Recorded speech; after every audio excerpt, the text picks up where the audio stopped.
Thank you very much. Is this working? Yes. Okay, good. All right. It's nice to come down south. So when I left home, it was about 35 degrees. I just checked the weather, and tomorrow morning it's going to be 26. So you guys got nice weather down here. Okay, so what we're going to be talking about today, we're going to be talking about opiate use disorders during pregnancy. This is a very interesting topic, and I welcome questions and comments as we go through the presentation. Just a quick show of hands, how many physicians do we have in the room? How many social workers? Mid-level providers, PAs or NPs? Okay. Any other profession I didn't mention? RN. Okay, how many RNs do we have? Great, okay.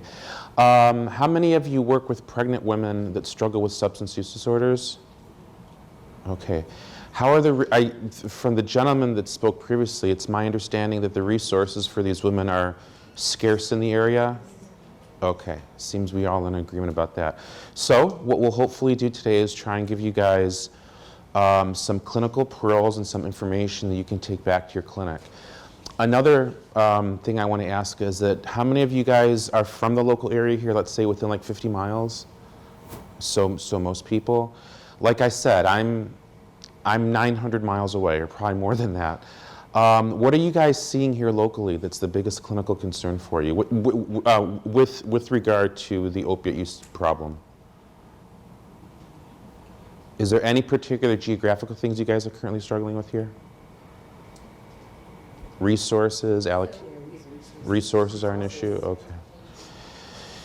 Transportation. So the interesting I found from last presentation was there's only 10 methadone clinics in the state of in the state. Yeah. Okay. All right. So again, as we go through the presentation, if you guys have any interesting comments or if you have any information that may be pertinent to the area that I'm not aware of, I'll certainly be happy to hear that. Okay. Let's get started. I do not have any financial disclosures.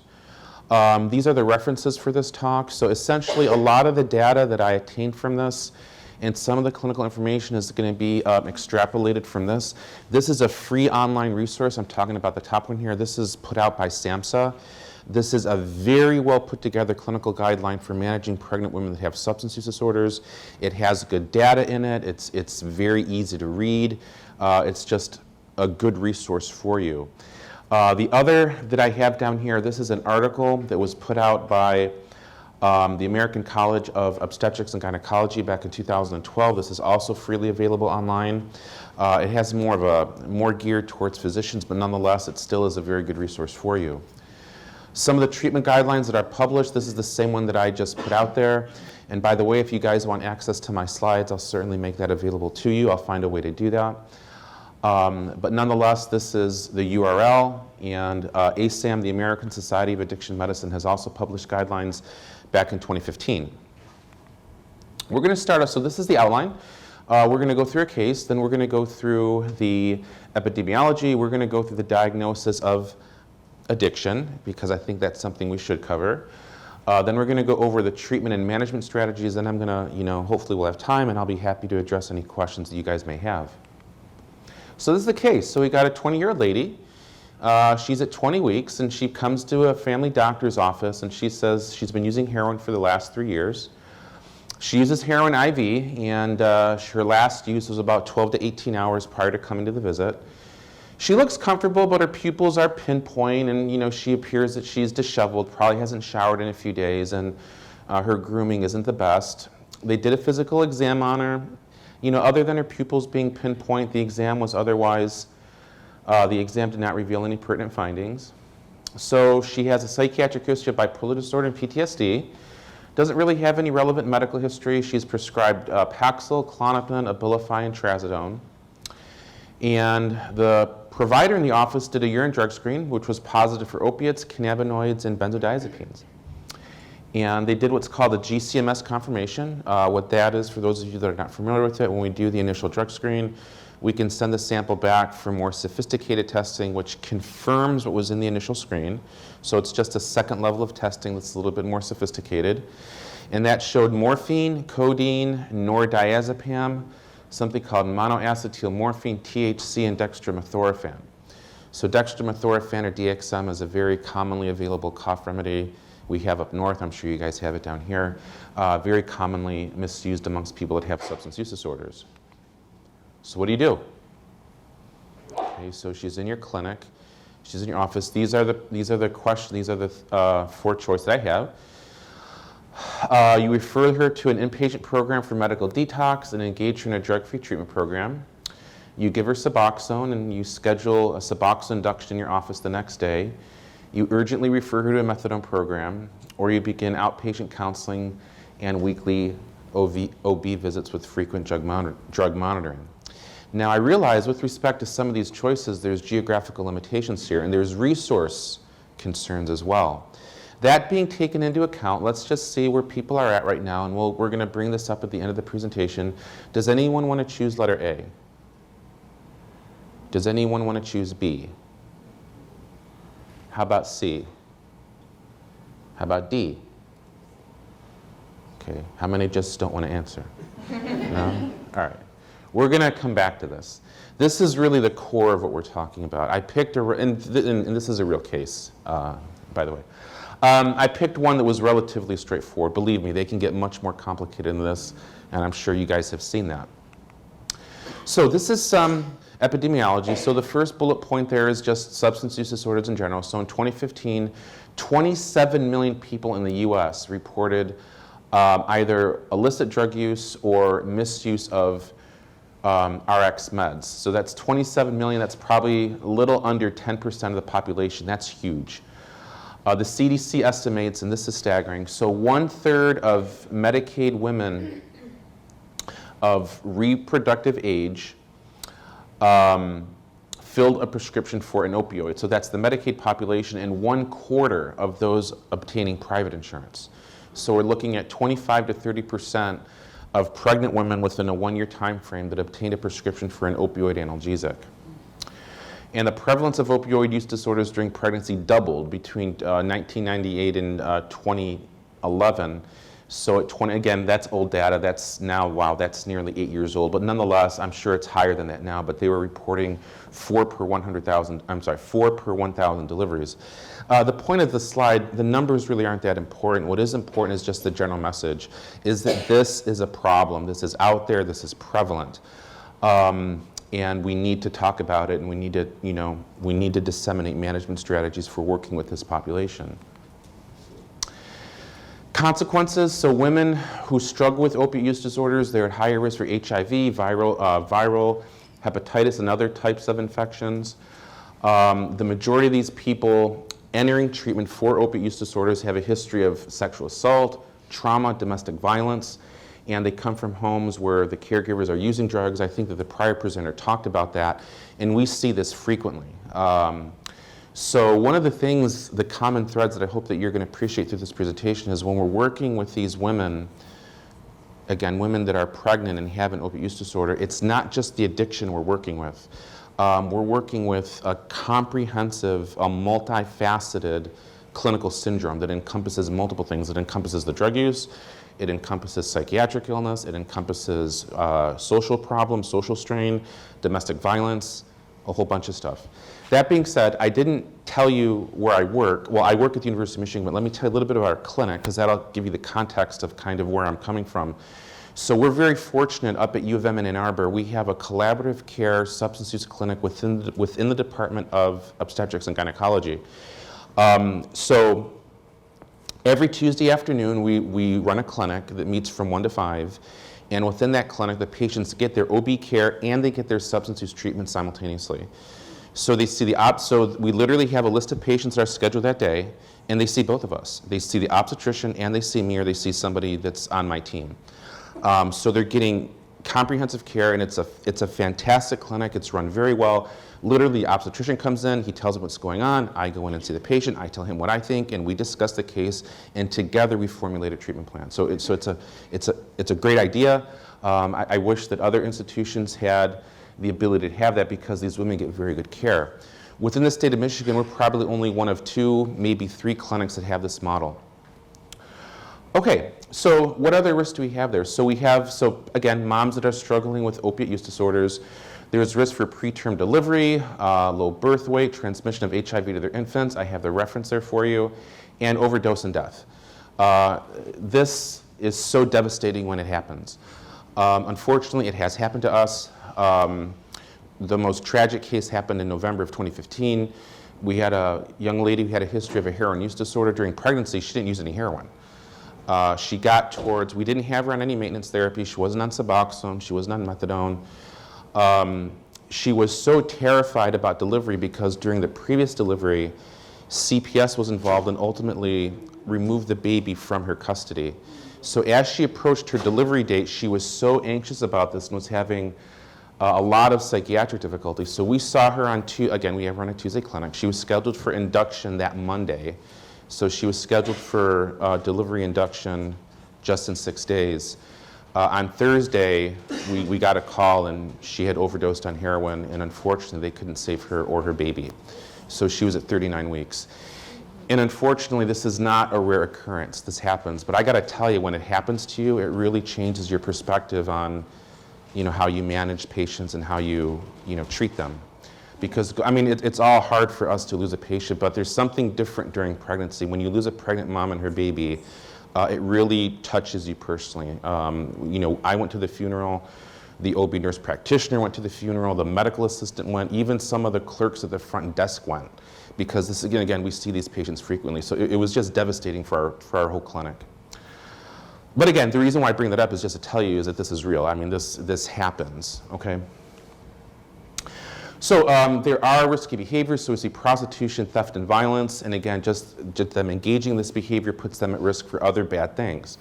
And we need to assess this. Again, we're not just assessing the addiction, we're assessing them comprehensively. So I want to know what's going on in their lives other than the drug use. And let me say this because I think it's important to say, and I'm going to probably, give this, I'm going to probably say this throughout the presentation, but these are not bad people, they have a bad disease. So that's so important because, like the pink elephant in the room is, people say, how in the world can a pregnant woman do that to her baby? How in the world can you use heroin? I've been doing this for 11 years, and I've never met anybody who wanted to be in that situation. These people are struggling, but unfortunately, even amongst healthcare providers, there's a significant amount of prejudice. There may even be some discrimination. People develop very pejorative attitudes when they see the types of behaviors that these patients are engaged in. They make judgments about them. And unfortunately, that kind of feeds into, the limited availability of resources and people, the limited availability of practitioners treating these patients with a level of objectivity. So again, I want to say it again, these are not bad patients, they have a bad illness. That's a very important distinction to make. So we're going to talk a little bit now about the definition of what addiction is, because it gets misinterpreted. It gets misinterpreted in within social media, within politics. Let's talk about what it is. So what I'm going over here, this is the definition by the American Society of Addiction Medicine. This was put out several years ago. So the definition of addiction, this is a medical term. With the opioid crisis and other addiction-related topics gaining steam and getting a lot of public attention, it's amazing how many definitions I see on social media and how many people have become experts in this field. I'm putting experts in quotes. Okay, so it's a primary chronic disease of brain reward, motivation, memory, and related circuitry. So there is an underlying neurological, neurophysiological basis for this illness. Now, does that mean that this is strictly a neurophysiological illness and the individual doesn't have any responsibility? Of course not. This is a component of it. Again, this is a multifaceted problem that has multiple components, but one of those components is an underlying neurophysiological vulnerability. These individuals' brains don't work the way that healthy individuals' brains work. There is a difference. We see this reflected in the pathological pursuit of reward and or relief by substance use and behaviors. These are the 5 core concepts: an inability to consistently abstain from substance use, impairment in behavioral control, craving. Craving is huge. Don't underestimate this. Craving is the hunger. It's that insatiable drug hunger or drive that perpetuates people to use. Diminished recognition and significant problems with one's behavior in interpersonal relationships. Diminished recognition, yes, this is part of the behavioral syndrome. One of the things that we teach the clinicians that come through our clinic is that the compulsive use of a drug is probably about 20% of the problem. And they say, well, what's the other 80%? The other 80% is the behavioral toxicity and the personality changes that go along with the illness. It's not just using heroin. It's not just drinking alcohol. These patients undergo a personality metamorphosis. There are significant personality and cognitive changes that take place. This is not just somebody using heroin. These individuals have a diminished ability to make judgments. They have poor insight. Their reality testing is often impaired. So you see a significant problem that's not just related to drug use. And that's important to know. Many times when these patients get admitted to an inpatient psychiatric unit, they're given a diagnosis of borderline personality disorder because they're exhibiting a lot of the behavioral tendencies that somebody with cluster B personality traits manifest. But it's not borderline personality disorder. They're in the midst of an addiction crisis. Okay, so that's another important thing to know. This is also a good point here, cycles of relapse and remission. Yes, addiction is a chronic disease and involves cycles of relapse and remission. Very rarely do we see somebody that has a stint of opiate addiction in their 20s and then it's over and gone with it and never happens again. Does it happen? Of course it does. But we're not here talking about that 2 or 3%. We're talking about the other 98%. So oftentimes when we have somebody that has a substance use disorder, in the majority of cases, this is going to be an affliction they're going to have for most of their life.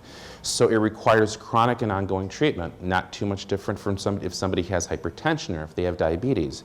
You have to engage in ongoing care. You can't just treat it for 6 months and then just leave it alone. And without proper treatment, of course, it can lead to disability and death.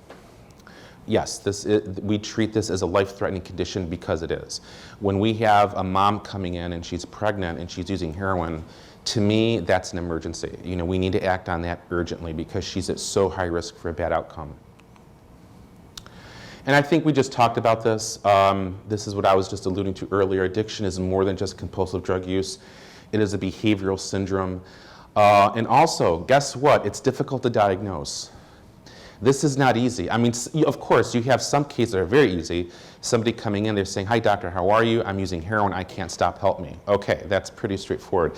But oftentimes, we don't see that, especially when you have patients that are exhibiting chronic pain. And the kind of anecdote that I like to tell here is that about, when was it, maybe 4 or 5 years ago, one of our primary care providers wanted to send a patient to me because he was concerned. She was on long-term opiate therapy for chronic pain. And he said, you know, there's something going on here. I'm not sure what it is. I would really appreciate if you would take a look at her. So I took a look at her, met with her for an hour, did a full assessment. I called him back while she was still in the room. And I said, hi, thank you for sending me the referral. You know what? I don't think there's anything here. Thank you. I'll put a consult note in and let me know if you need anything else. He said, I appreciate that, but I'm not comfortable with that. He's like, there's something going on. Would you mind seeing her again? And I said, okay. I said, I'll ask her. To make a long story short, that patient ended up being the most difficult person I've ever treated. And I've treated some challenging people in the years I've been doing this. She turned out to have probably one of the more severe cases of opiate addiction that I've ever seen. It was so bad, she came into her OB appointment. She had a sports bottle that people usually put Gatorade or water in. And do you know what was in her sports bottle that she put in the slot in her backpack? Liquid morphine. Okay? So, in fact, when she got to, I can't remember, 36 or 37 weeks, the OB team elected to admit her to the hospital. They admitted her to the hospital to contain her because her behaviors were so reckless that they felt that they needed to hospitalize her and to get the baby out ASAP because, you know, they were just so concerned about a bad outcome. And I do this for a living, and I met with her for an hour, and I felt that there wasn't anything going on. So the reason why I'm saying this is that you need to understand is that if you meet with somebody and if you can't figure out what's going on, that's completely normal. And sometimes it takes a long time to get to know these patients, to get collateral information, and you're almost like a detective because many of these patients, because of, again, one of the drives they have is to conceal the problem from their healthcare professional, right? And again, you need to understand, it's not that they're manipulative patients. They have a behavioral tendency that's part of the illness that causes them to do that. Addiction is almost like a person living within a person. It's kind of like a parasite. It's like the person wants to stay alive, you know, and they want to fight. They don't want to let the doctor know that they're there. All right. For the sake of time, I'm just going to go over this quickly. This is what I have here. This is the DSM criteria, the DSM-5 criteria. Again, you guys certainly can have access to my slides. Also, this is readily available online. This just goes through the 11 criteria. Something to note here is that tolerance and withdrawal, these are excluded if the patient is on prescription medicine, okay? So if you have a cancer patient that is on morphine for chronic cancer pain, and of course, it's just natural. If you're on long-term morphine, you're going to have tolerance and you're going to have withdrawal. There's nothing pathologic about it. That's just the way our bodies are engineered. So you can't, that doesn't mean you have a substance use disorder. Okay, it does if there's other criteria involved, but if you're appropriately prescribed a medicine, you can't count those two as a diagnostic criteria. Again, so these are the 11. Depending on how many specifiers they have, it's subcategorized as mild, moderate, or severe. And then we talk whether they have physiologic dependence or whether they don't. Okay, so that was a little bit of a background. Okay, and what we're going to go through now is we're going to go through the assessment and how we assess these patients when they come in. This was an interesting fact that I found, and this was interesting. So the World Health Organization, and this is if you want the reference, they have a publication out there that's called the Guidelines for the Identification and Management of Substance Use and Substance Use Disorders in Pregnancy. So what they recommend is that all pregnant women, you can see this here, all pregnant women be asked about their alcohol and or substance use as early as possible in the pregnancy and at every follow-up visit. So that's what the World Health Organization is recommending, and that was published in 2014. So one of the things to know is that obviously you guys being healthcare practitioners, you probably know this, you're not going to have somebody coming in for their prenatal visit and they're going to say, "Hi doctor, how are you? I'm doing fine. I have a history of asthma. Oh, and by the way, I'm using heroin every day and I want you to help me." That happens sometimes, it doesn't happen all the time. These patients are they're anxious about coming to the doctor and talking about their pregnancy. They're very fearful of what consequences they may face. They're very fearful about how they're going to be judged. So oftentimes they try and hide it. But there are signs that we can, there are things that do present themselves that indicate there's probably a substance use problem. Those include seeking prenatal care late. We see that often. We'll have people come into our office. We had one last week that was like at 31 weeks. Okay, so that's a red flag. If you see somebody's coming in at an advanced gestational age, you need to start looking at some things. Poor adherence to appointments, experience poor weight gain, symptoms of sedation. These are obvious. They're intoxicated or erratic behavior. Very important to do a good physical exam. Oftentimes if you're suspicious, look at them from head to toe. Have them get into a hospital gown and look at them from head to toe. We've had women inject heroin into their breast tissue. We've had women inject heroin into their legs, into their feet. So it's very important to, if you're suspicious of something, you need to examine them. You can often see cellulitis or other lesions on the skin from skin popping. I don't know if you guys see this down here, but we see it up north where people will take a syringe. They won't inject it intravenously, they'll inject it into the fat tissue. So they'll just take a needle and they'll just pop it in their skin, and then this can cause infection, you'll get cellulitis and you'll get lesions. And of course, if you see positive serology testing for HIV, hepatitis C, any kind of intravenous form of infection, you need to start looking and start asking questions. Obviously, you want to we're going to talk about this in more detail, getting a comprehensive social psychiatric history. Obviously, a physical exam, prescription drug monitoring programs. You guys have that down here, correct? Yes. Okay. We have it up in Michigan, and everyone has it. Now it's part of our electronic medical record, where if we're even going to prescribe a controlled substance, the computer won't let us prescribe unless we actually put an attestation that says that their prescription monitoring report has been looked at. The gentleman before me spoke of some of the screening tools that you can use in your office. There's the EPDS. This is a common depression screen that is used during pregnancy. This does not look at substance disorders. This is just looking at mood disorders. But these look at substance, there's the CRAFT, there's the 4Ps, and there's ESPERT. If you want further references, again, these are very accessible online. Urine drug screen. We're going to talk about that in a lot more detail, but nonetheless, that's part of the assessment. I should have bolded the first thing here. Okay. Down and dirty. The most effective approach to conduct an interview and to do a diagnostic assessment is to have an empathetic, non-judgmental, and open-ended interview with the patient, okay? All this doesn't mean anything. I mean, it does, but you need to understand something. You're working with somebody that is going to be very anxious and they're scared. You need to make them comfortable, all right? So, the first thing you need to do is you need to establish rapport. You know, if a clinician, if they're rapport deficient, or if they don't know how to make somebody comfortable, or let's be honest, if they're just bad clinicians, they probably shouldn't be working with this population, okay? We all have our talents, we all have our deficits. And you know, you need to know what those are. And if you're somebody who has difficulty in this type of setting, you know, you should probably think about maybe, you know, doing something else. You need to make the patient feel comfortable. And I'm going to get into examples of this. You want to start light conversation to begin with and appear at ease. Guess what? If you're anxious, they're going to be anxious. Patients are like sponges. Okay? What you project, they're going to absorb. Okay? So if you walk in there anxious, guess what? You're going to make them anxious. If you walk in there mad, you're going to make them mad. If you walk in there happy, I'm sorry, you're not going to make them happy. But it's like they only absorb the negative emotion. But you can make them at ease, okay? So you want to normalize the situation. This is so important. Make an admission of use less intimidating. Okay, so let's go through how that is. So basically, when we walk in, I need to understand what my agenda is and what the point of my assessment is. So when I go in to see somebody for the first time, I'm not going in there so I'll look at the chart, I'll look at the referral. There's a suspicion of heroin use. Her drug screen at her first prenatal visit showed the presence of morphine, which could mean that she's using heroin, and they want her to see me. So what am I going to do? Am I going to go in there and say, "Hi, your OB wanted me to see you because you had morphine in your urine, so what's going on?" Of course not. So what am I going to do? I'm going to go in there. I'm going to introduce myself. Okay, I'm going to say, "Hi, Lisa. How are you? My name's Dr. Jouney. I work in psychiatry, and your OB doctor wanted me to see you because they wanted to see if I can be any of help to you, or if I can make your pregnancy a little bit easier."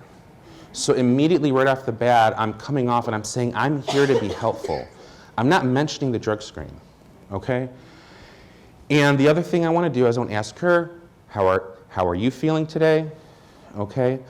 If it's a stormy day, if it's snowing, I may ask, did you have problems getting into the clinic this afternoon? And I start asking them about their social situation in a very lighthearted, but yet clinical manner, okay? I'm trying to get her to feel comfortable. And the most important thing is I'm trying to let her know that I'm not a bad person. You know, I'm not here to make things difficult for her. I'm just here to get to know her. So the purpose of the first visit is just for me to get information. Now, many times we'll have people that are very transparent and they'll tell me what's going on, but other times it's not like that. So the information that I start with is I say this. I say, when I'm meeting somebody the first time, I'd like to learn a little bit about you because that's going to help me help you. So I work in mental health and I'm interested in getting some information here. I'd like to learn a little about you and your family. And at the end, I'll tell you how I think I can be helpful to you. So tell me where you're currently living. Okay, that's a very benign question. Most people are not going to have problems answering that. Right? Remember, I haven't even asked her about the heroin yet. I'm not even going there. I just want to know who she is. Now, the city of residence is extremely important, okay?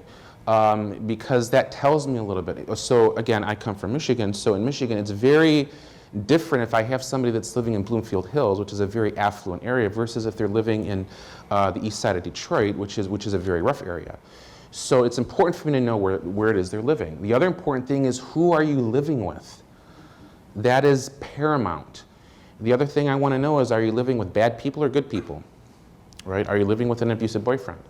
So it goes something like this. Can you tell me what city you're living in? Oh, I'm currently living in Southfield. Okay, and who do you have there living with you? Oh, I have my boyfriend.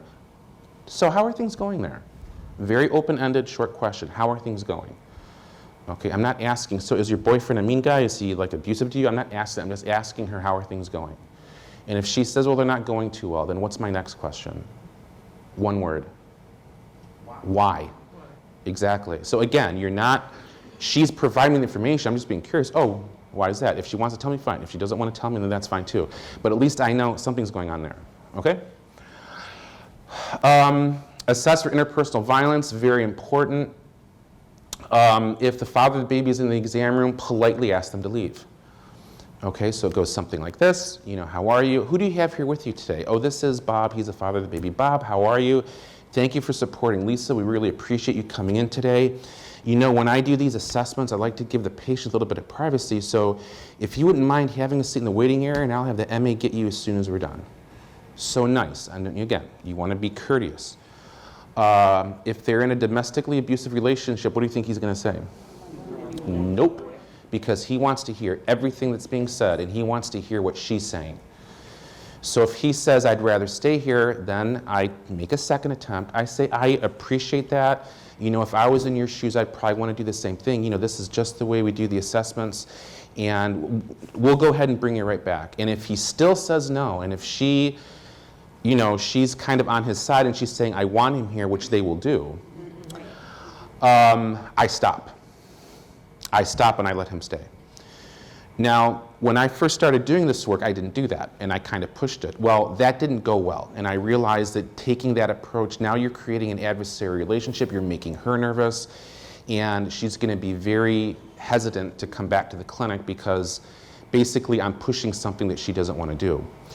Now, if we're concerned that there's a problem here and I need to speak with her privately, we get a little bit imaginative and we get a little bit creative, and this is what we do. And I'm sorry, this is just a pinch dishonest, but hey, we're acting as advocates for the patient. What we'll do is we'll have the nurse go into the exam room and we'll tell the patient, the doctor would like to do a procedure on you, we have to take you to another room. And so we'll remove her, we'll take her to another exam room, and then we'll have the social worker, one of us will go talk to her privately, okay? So we do that sometimes, but again, we're acting in the best interest of the patient. But again, I asked twice, and at that point, if she's still hesitant, then I stop. Because as I said, when we've taken that further, it's resulted in security coming and somebody filing a complaint, and it doesn't go well. Current legal concerns, also very important. I need to know where they're at legally. Okay, now again, you need to ask this in a very open-ended and non-judgmental manner. Sometimes I'll make a lighthearted comment. I'll say, do you have any men in blue looking for you? Anything like that. Do you have anything? Does anyone want you behind bars? Or so you want to kind of make light of it and make a little bit of a comic nature to it, because it makes it elevates the situation, and it just makes it a little bit easier for them to answer. Assessing for trauma, domestic violence. So I have a three-stage question when I assess this. So the first question I ask him is, what was it like for you growing up? Again, it's a very benign, open-ended, but yet a very high-yield question.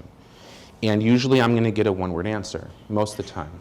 They're going to say it's fine, or they're going to say it was horrible, or they may use a very dramatic adjective. So if they use a negative adjective, like if they say it was horrible, it was bad, again, what's my next question? The wonderful word that starts with a W? Exactly, why was that? And depending on how you did up here, they may tell you, because they see that, oh, this is an empathetic person.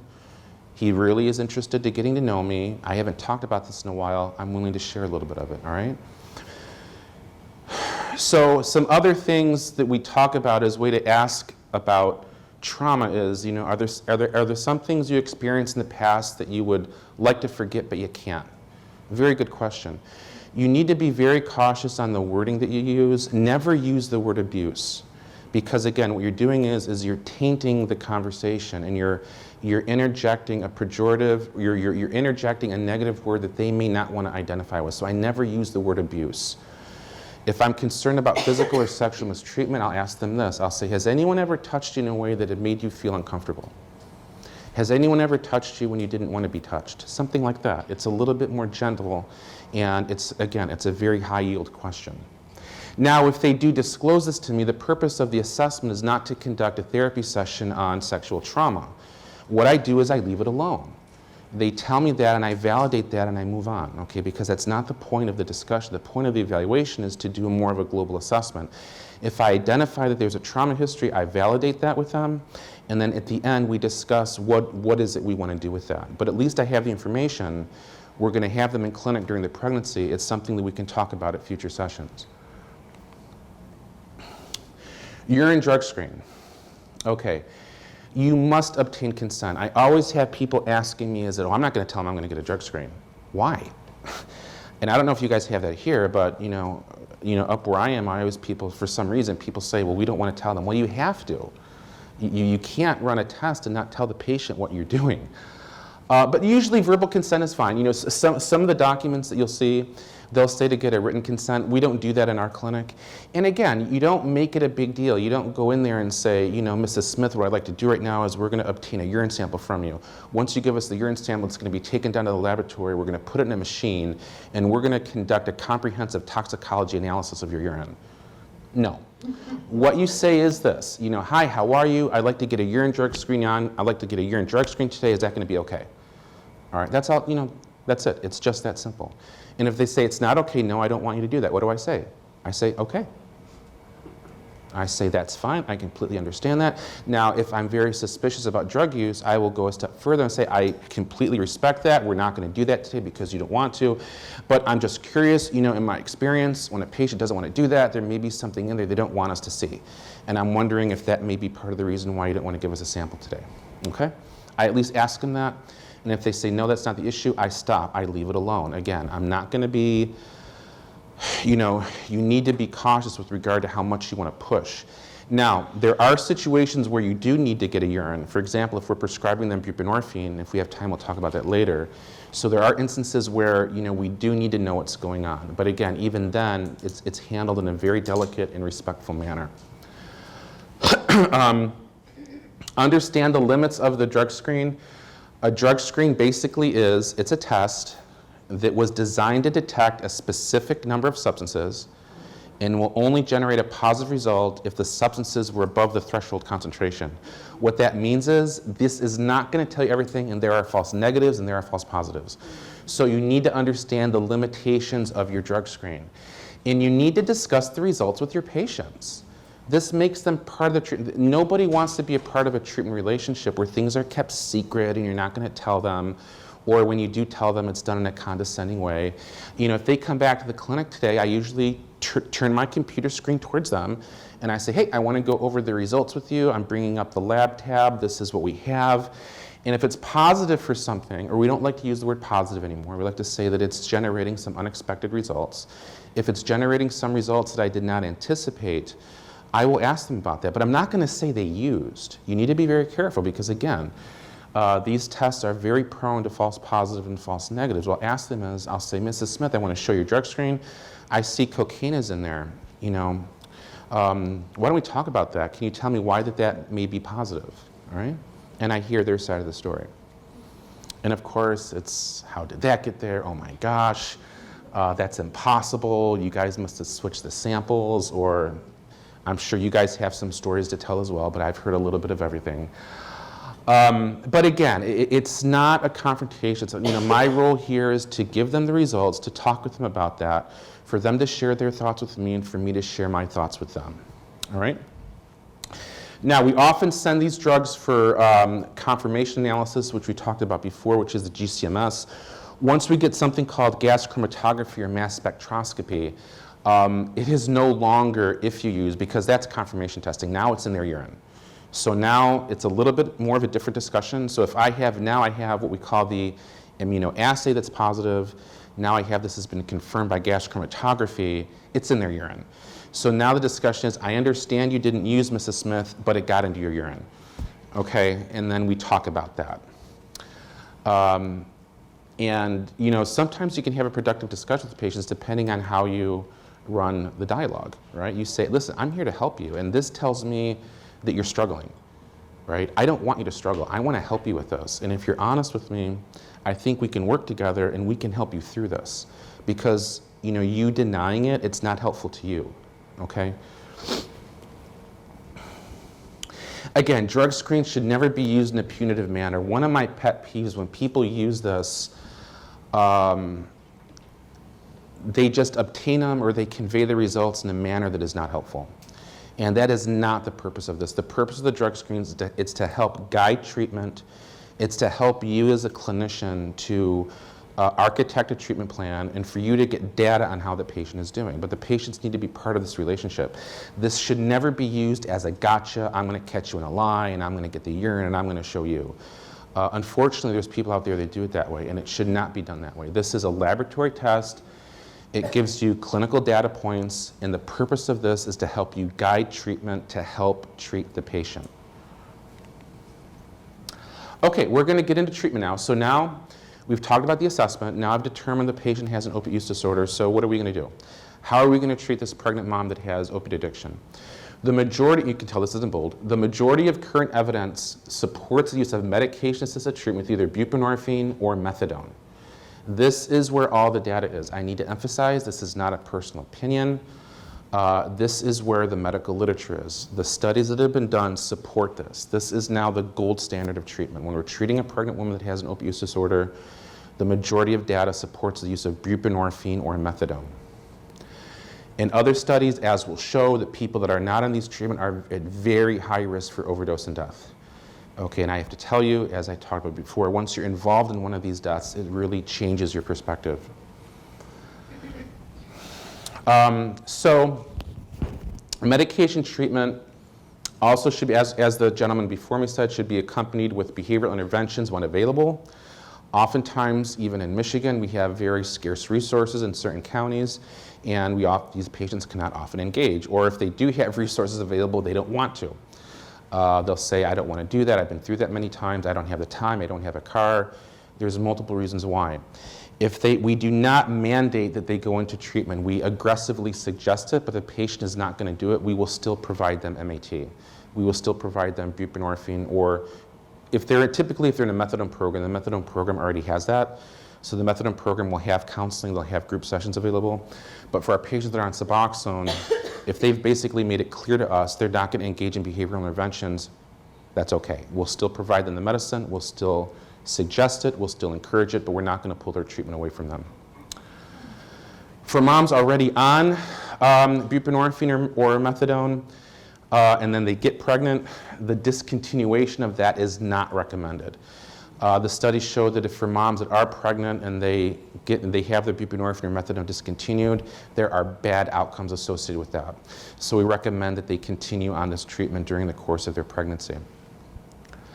So we're going to talk about this in a lot more detail, but depending on where I give the lecture, some of the clinicians I speak with, some have different perspectives on this, and some come from different treatment philosophies. Did anyone either want to make a comment or ask a question about this at all? No? Okay. I mean, please feel free to share your thoughts. Like I said, the purpose of this talk here is for me to share the information with you, but I'm also interested if you guys have different comments or you have a different treatment philosophy, I'm also interested in hearing that as well. If you have somebody that's using heroin or they're using other opiates and they're pregnant, detoxification alone has not been shown to be effective. So an example is this, is if you have somebody coming in, they're using heroin, they're using Dilaudid, they're using a whole bunch of different opiates, they're pregnant, and you say, we need to get you into a detox facility and get you off of this. If you just detoxify them and that's all you do, they do not do well. And again, this has been studied. So detoxification has not been recommended. So there was a study that was done in Norway back in 2010, and it was assessing the mortality risk of people that were these patients were not pregnant, but nonetheless, I mean, it's the same thing. They were in medically supervised detox, and once they were discharged, so that's all they did, they weren't placed on any form of medication-assisted treatment. So the authors concluded, and this was actually taken directly, I quoted this directly from the paper, the elevated risk of dying from overdose within the first 4 weeks of leaving medication-free inpatient treatment was so dramatic that preventative measures should be taken. That's a pretty bold statement. This was published back in 2010. So these patients, unfortunately, do not do well if all we're doing is just providing medically assisted detox. So what is MAT? We've heard that term a lot this morning. So MAT refers to the use of methadone, naltrexone, or buprenorphine for opiate use disorders, okay? When we're working with pregnant moms, we only use methadone or buprenorphine. So there is insufficient data to show that the utilization of intramuscular or oral naltrexone has been helpful. So in the pregnant population, we don't use it. I've been treating pregnant moms for 10 years. I've never used naltrexone in a single patient. Okay? So what is OMT? So, you know, opioid maintenance treatment is a form of MAT. Okay, so maintenance treatment refers to the use of methadone or buprenorphine. And both of these are long-acting opioids, and they help cut down the cravings and addictive behaviors. So, you know, I like to give, for people who have difficulty understanding this, I like to give a culinary example. So, you know, if I have an addiction to pizza, let's say, and if my pizza of choice, if that's a word, I do have a pizza of choice, it's actually New York style thin crust, but for the sake of this example, we're gonna give another one. So if I'm addicted, let's say Chicago style deep dish pizza, and I'm eating 5 of those a day, well, I start to develop cardiovascular problems, I start gaining weight, I develop diabetes, my liver starts to have a little bit of dysfunction. I go to my doctor and he says, you know, if you continue eating this, you know, you're gonna die. You have now multiple risk factors for cardiovascular disease, you have to stop. And I say, well, I can't stop. And he says, well, this is what I'm gonna do for you. He said, I have a thin crust pizza. And I'm gonna give you this thin crust pizza. You have 1 thin crust pizza a day, and that's gonna kind of calm down your urge to have the deep dish, and you're not gonna wanna have the deep dish anymore. So I take the thin crust home, I eat it, and it kind of satisfied my hunger, right?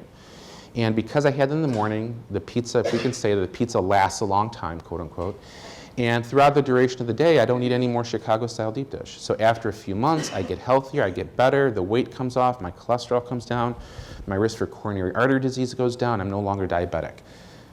That's what this is, okay, in a food example, all right? Now, this has been studied. This is effective. This is not hocus pocus witchcraft, okay? There are multiple references to how this benefits not only the patient but the local community. There is evidence and there is data supporting reduction in death rates, IV drug use, crime days, the rate of people being, the rate of HIV positive patients, relapse to IV drug use, and improved employment, health, and social function. And again, there's references to all these. This helps. Now, I don't want to, it would be inappropriate for me to kind of say this without talking about the opposing side. Even though that medication-assisted treatment with methadone and buprenorphine has been widely established as an evidence-based positive therapy, there are many people, even clinicians in the addiction world, who do not like it, right? They say you're just substituting one addiction for another, we don't endorse this treatment. In fact, many treatment programs will not endorse this type of a treatment. However, I need to say is that is actually contrary to what the medical literature shows. That being said, I think, you know, we have certain treatment centers in Michigan where they will not provide this. And you know what? That's fine. Because when you're working in medicine, there are different philosophies, right? And for some, by the way, what I'm saying is this is not for everybody. Not everyone that has an opioid use disorder should be placed on methadone or buprenorphine. This is individualized care. Some patients do well in an abstinence-based program, but you need to understand that's the minority. But there are people that do that. And there are treatment centers that cater to that, where they're not providing this, and if that's their philosophy, that's what they do, I'm sure they do it well. And if patients want to pursue that, we counsel them, we provide them with the data, and we try and guide them the right way, but some patients feel that not using this is the route for them. But I just wanted to make sure that it's clear that there are opposing viewpoints to this. So when moms are on either methadone or buprenorphine, what you're doing is, in addition to diminishing the cravings, you're blocking the cyclic withdrawal symptoms associated with the misuse of short-acting opiates. Remember, when somebody's using heroin, heroin's a short-acting drug, and you're going to go through a phase of intoxication, withdrawal, intoxication, withdrawal, intoxication, withdrawal through the duration of the day. When we give them a long-acting opioid such as buprenorphine or methadone, that diminishes that. They don't have any of that during the day. The other thing too here, you can see what we're saying there, it basically helps the mom regain control and they get more active, they get engaged in treatment. The other thing I want to say is that if I showed you a patient on methadone or buprenorphine, you could not tell that they are on an opiate. One of the biggest misconceptions that we get is, oh my gosh, people on methadone, they're in a daze, they can't talk, their speech is slurred. You can't tell. The only difference I can tell you is if when we have somebody that's coming into our triage department that's using IV heroin and they appear disheveled, unkempt, they appear intoxicated, I see them a month later when they're in the methadone program, I don't even recognize them. The reason why I don't recognize them is because they look fantastic. Okay, they come in, they're articulate, they're feeling so much better, they feel like they have control over their life again. It's actually quite dramatic. These patients do, when they get engaged in treatment and they do well, it's very impressive, the amount of difference that you see.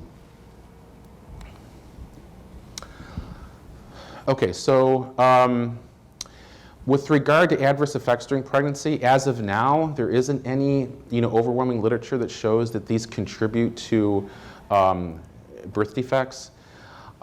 This reference is what I've taken from the SAMHSA publication, so this is actually taken word for word. So what SAMHSA published in 2018 is the following, is that a woman receiving either buprenorphine or methadone should be informed that the benefit of pharmacotherapy for OOD during pregnancy outweighs the risks of untreated OUD. So we've determined that our mom is a candidate for either methadone or buprenorphine, and what do? Is we talk to them, and I kind of outline I want to be sensitive on my time here. Okay. It's amazing. I have a watch on. I've never looked at my watch since I bought an iPhone, but I still wear it every morning. Maybe I need to buy the iWatch or the Apple Watch, whatever that is. So I think we're going to have, there should be a addictive behavior conference related to people that are using their Apple Watch or everything. So my wife is in our bedroom and my stepdaughter's in the next room and she'll text her from her watch. That's on camera now, I guess. Okay, so we want to give them informed consent. So I want to know what I'm recommending. I want them to know everything that I'm doing. So if I'm recommending buprenorphine to them, I go over with them. I say, this is what we're providing, this is why. These are the risks, okay? And I answer all their questions. So they need to have consent. There is something called neonatal abstinence syndrome. I'm sure you guys have heard of that. What is that? That is when the baby is exposed to opioids during the period of gestation, and then at the time of delivery, obviously the baby is cut off from the maternal blood supply, so buprenorphine and methadone and all other opioids cross the placenta. So when mama's on opioids, baby is exposed to the opioids. When baby is born, the opiate supply is effectively cut off and the baby goes through withdrawal. That's called NAS. What it is not addiction. Babies are not born addicted. That is so important, and that is something that has been miscommunicated throughout the media. You don't have a 3-year-old neonate that's going into the pediatrician's office asking for Ativan, okay? This is a form of physical dependence, and it is a physiological process. It is anticipated, and we counsel the moms on it. We're fortunate that in our clinic, when they're at about 35 weeks, we have one of the pediatric nurse practitioners come down and talk to mom, and they'll talk about the assessment process, about how they're going to assess Junior and how they're going to treat the baby. But as we have here in bold, the avoidance of NAS should not be a deciding factor in the initiation or the dosage of pharmacotherapy for OUD during pregnancy. And that recommendation is provided because without the utilization of maintenance treatment, as I said it before, the outcomes are not good. These moms do very poorly. And NAS is something treatable. It's something that we can manage in the NICU or the pediatricians manage. So it is not a reason to stop the therapy. The interesting thing of this is that this has been shown many times is that the severity of NAS is dose independent. So whether they're on 20 milligrams of methadone or whether they're on 120, it doesn't change the severity. There are other factors that determine the severity of NAS. One of those is nicotine utilization, so we encourage smoking cessation. And a lot of times the moms will say, they're like, well, when I get into my 3rd trimester, I want to start lowering my dose. No, there's no need to do that. In fact, as we'll talk about in a couple slides, as they progress through the pregnancy, we actually may need to increase their dosage. So you guys probably know this. This is just so buprenorphine, there are prescription regulations involved in this. You can only prescribe Suboxone or buprenorphine if you have the XDEA waiver. It's an 8-hour course. If you're a nurse practitioner or an NP, you have to have 24 hours. That's really all this slide is saying. So what is buprenorphine? So it is a partial agonist at the mu receptor. That's important because we won't get into the technical details, but what it means is that you will have a ceiling effect, meaning no matter how much buprenorphine you give the patient, there's a ceiling effect that it's not gonna, you're not gonna get to a level of pharmacologic activity that's above, let's say, 50%. What that means is you can't overdose on this drug in a regularly healthy individual, meaning if you take excessive amounts of it, it's likely not gonna result in death. Now, there are cases where children have gotten into their parents' buprenorphine supply, they've taken it and they died. So we're talking about healthy adults. If you're a healthy adult, this drug will not cause overdose and death. Because of that, this drug is regulated by the DEA as a Schedule III, which means you can prescribe it in an in-office setting and you can actually give refills because of that inherent safety feature. I have a question. Sure. When we visit with our halfway houses and talk to our gentlemen in the halfway houses to educate them on things like this, they oftentimes turn around and try to, educate us as well. We do a lot from them. But I've had a few of them that have told me that we talk about the ceiling effect, and I've had some of them tell me that they're still able to get high on buprenorphine.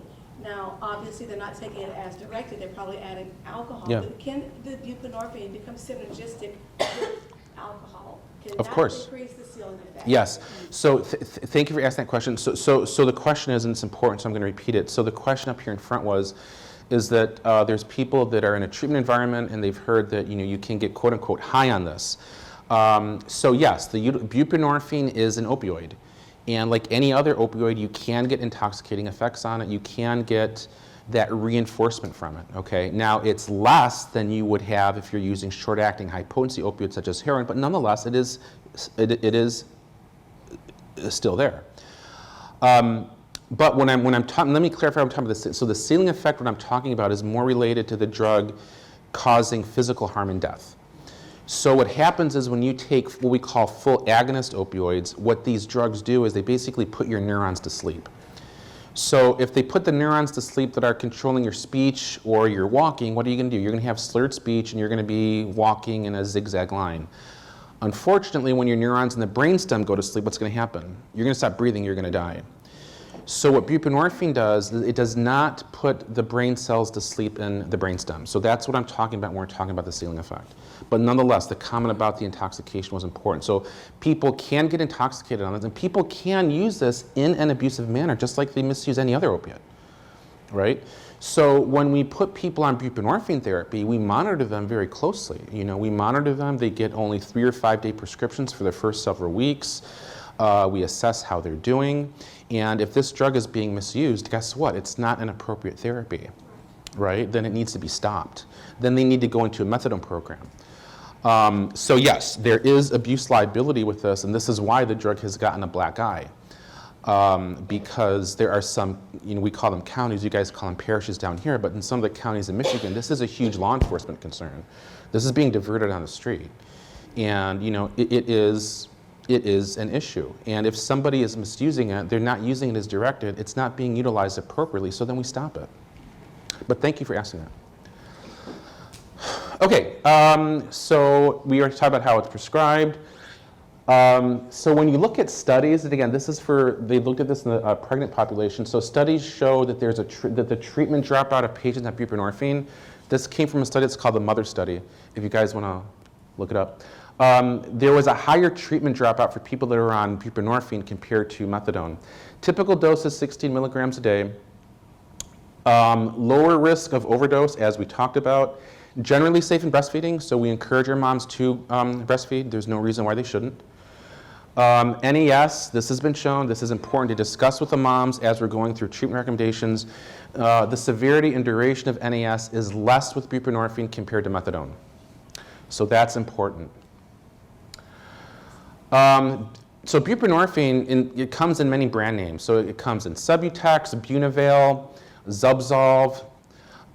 These drugs usually have, it's called the combination product, where you have buprenorphine and naloxone in a 4-to-1 combination. It's taken under the tongue. When you take it under the tongue, the buprenorphine gets absorbed, the naloxone gets absorbed, but the naloxone is not bioavailable. It has no pharmacologic activity when it's taken under the tongue. The naloxone does become active if you inject it. So if you inject Suboxone or Zubsolv or whatever, you're essentially injecting yourself with Narcan. Okay, so the utilization, so why is the naloxone there? It's to deter intravenous use of the drug. Initially, when buprenorphine was first utilized in pregnancy, they said, no, we're just going to utilize buprenorphine alone, which is Subutex. That does not have the naloxone, but now data has shown that we don't need to do that. That we can utilize Suboxone and Subutex interchangeably. However, we still encourage the utilization of the mono product, which is Subutex. I do the buprenorphine prescribers training, and so in the slide set they give us, they're still encouraging us to tell practitioners to utilize Subutex and not Suboxone. But I'm here telling you is that in our clinic, we use both of them interchangeably. And the reason why they didn't want the naloxone product in moms is because potential fetal exposure to the naloxone, and if mom was to inject the Suboxone, she would put herself and the baby through acute precipitated withdrawal if the drug was injected. So methadone.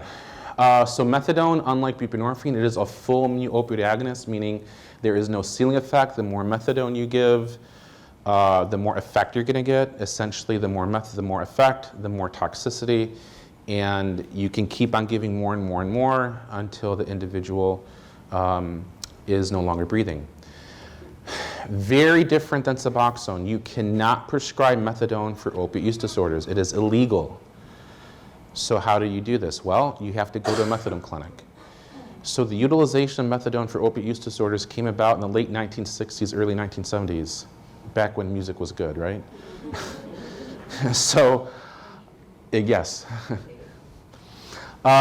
So you can prescribe methadone for pain, but you cannot prescribe it for an opiate use disorder. Now, this law was on the books back, I think, in the 19-teens or 1920s.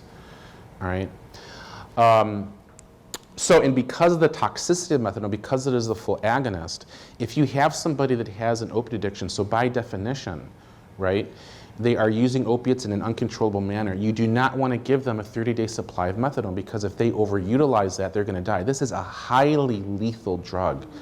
One of the slides, I went to a conference about 5 years ago, and one of the slides was, it was just one sentence: methadone does not have a sense of humor.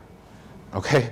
So this drug is highly toxic. So because of that, you know, when we're dispensing methadone for opioid use disorders, that's exactly what it is. It is dispensed. It is dispensed through a federally regulated methadone clinic. And the individual initially has to go daily. Once they become an established patient and certain guidelines are satisfied or certain requirements are satisfied, they can start taking take-homes. Some studies show treatment retention is higher. That's true compared to buprenorphine. Typical dose is 80 to 120 milligrams per day. We see much higher than that. I've seen women on 290 milligrams. We see people go very high, and it's always funny when they get admitted to an inpatient unit and we verify the dose, and the pharmacist on the inpatient unit gets the order, and, you know, pages start going off. Like, what the hell are you doing? But we have to tell them, yes, that's what she's on. That the dose has been verified. Generally safe to breastfeed, and again, the studies show that NAS duration compared to buprenorphine is longer, and the severity is also higher. I forgot to put a summary slide in, so I'm just gonna do the summary without going over anything. So I think that's the last slide I have. Oh no, we're gonna go back to our question. So this is the first question. So remember the case we had. So what would be the most appropriate intervention? Does anyone know what the answer is? Actually, the answer is C, and I'm going to go over that with you because I can see, yes, the answer does look like B. So what we're going to do is I'm not going to go back because it's going to take too much time for me to click through 40 slides. Something we didn't talk about. So for those of you that answered B, you guys get partial credit. The woman was actively using heroin, okay? And this is something we didn't talk about. Pardon me, I'm sorry? She hadn't withdrawn yet. Yes, she has not withdrawn it, exactly. You took away my thunder, but that's all right. Okay, in order for us to give somebody Suboxone, they have to be in withdrawal. Why is that? It's because the buprenorphine has what we call very high affinity for the opiate receptor, right?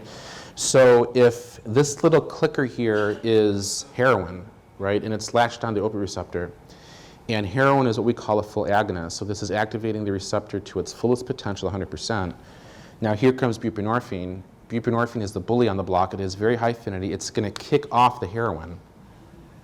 And now the Suboxone binds. But the problem is, this was activating the receptor to 100%. Now this is only activating it to 50%. What happens is that's called a precipitated withdrawal. So in order to avert that, what we want is we want all patients to have their receptors are free of any opiate before we give them Suboxone. So if she's pregnant, and that's why I put it in the vignette, she said she used, 16 to 18 hours ago, her pupils were pinpoint, that tells me she's still intoxicated. So if I started her on Suboxone, I would have to have her go through withdrawal. At that gestational age, and given I don't have any history, she's using intravenous heroin, the most appropriate intervention would be to get her into a methadone clinic the next morning. Now, I realize that even in some areas of Michigan that is not possible. Certainly if here in Louisiana, if you only have 10 clinics, that certainly may not be possible. But ideally, we would get her into a methadone clinic the next day. What we would do in our institution, we would likely, we would admit her to the hospital, we would monitor her, we would start her on methadone to help mitigate any kind of withdrawal that may come. We'll put her on 20 to 30 milligrams. Then in the morning, we'll discharge her directly to the methadone clinic where she'll be dosed. Now, that's if the holes of Swiss cheese all line up. Could you put her on Suboxone? Yes, you could. So for those that answered yes, you could potentially do that. There's many ways you could do that, but the only hiccup there is that we would have to induce withdrawal with her. Now that we bring in our obstetrician, all right? It depends on if she has any other risk factors in her pregnancy, if there's other things going on with her from an OB perspective. We could potentially put her on the monitor, put the baby on the monitor, admit her, let her go through withdrawal, and then give her Suboxone. The only thing I'm saying is that the methadone is preferred, but we can certainly do the buprenorphine if it's okay with the obstetrician. So really here, yes, this would be the most appropriate one, but yes, you can certainly do this. What I wouldn't do is, the thing here is a start on Suboxone, but I guess this would be correct if we would say admit her to the labor and delivery service to monitor withdrawal, put the baby on the fetal monitor. If she starts having withdrawal, treat it with short-acting opiates because we want to keep her comfortable. Remember, if mom goes through withdrawal, baby's going through withdrawal. So if I admit her to the unit, and let's say she gets up to the floor and 6 hours later she starts to become uncomfortable, we'll just give her morphine. Okay, we'll just give her morphine in order to keep her comfortable. Morphine is very short acting. And then we'll wait for that to wash out of her system, and then we can do the buprenorphine induction later on that morning or later on the next day. Okay?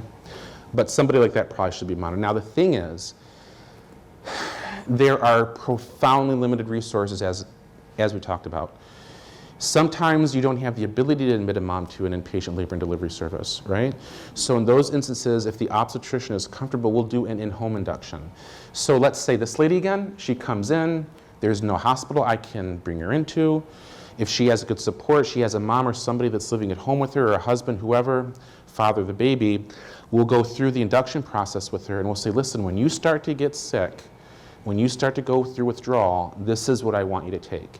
I want you to take a half film of this or a half tablet, wait an hour and a half or 2 hours. So we go through the induction process with them because there's no other way.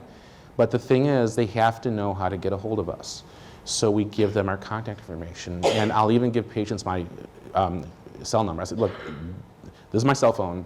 If you have problems, call me, okay? And it works out fairly well. But again, I'm doing this in conjunction with the obstetrician. And generally, they're fine with it. Okay, because when you don't have any other resources, there's nothing to do, you don't have a lot. You don't have a lot to go on. And sometimes, you have to sometimes engage in little risky medicine in order to get a good outcome. Because oftentimes, things don't always go from A to B and everything works out perfectly. You're throwing challenges and curveballs. Okay, so good. So in summary, very quickly, the summary here is that this is a pervasive problem that is affecting, that has relatively very high prevalence rates. This is something that is treatable. Right now, the overwhelming evidence is pointing towards the utilization of methadone or buprenorphine as a means of opioid maintenance treatment. And There was another slide I didn't put there, but as I said, is that the dosages may have to be adjusted as you go through pregnancy. Because when a woman is pregnant, there's changes in hormones, there's changes in progesterone, which can accelerate the metabolism of methadone or buprenorphine. There's changes in total body water, so you get a dilution effect. So you may have to increase the dosing as they go through pregnancy, and we disclose that to them. And it's very common for moms to come in and they'll start saying, you know what, the Suboxone is losing the effect, or the methadone is losing the effect. It's very common, and so we just have to bump the dose up a little bit. NAS is an issue, but it's well treated in the neonatal ICU. We disclose that to the mom, we talk about it to the mom. And the incidence and severity of NAS is higher with methadone as compared to buprenorphine. But remember is that the dosage of the drug does not correlate to the severity of NAS. So that's all I have. I'm certainly happy we have a few minutes. I ended it a little bit early. If you guys have any questions, otherwise I know there's a break afterwards. I'll also stick around after that. Or you guys can come up to me individually. Was there any questions that anyone, or any comments you guys had? Okay, well, I appreciate the attention. Thank you.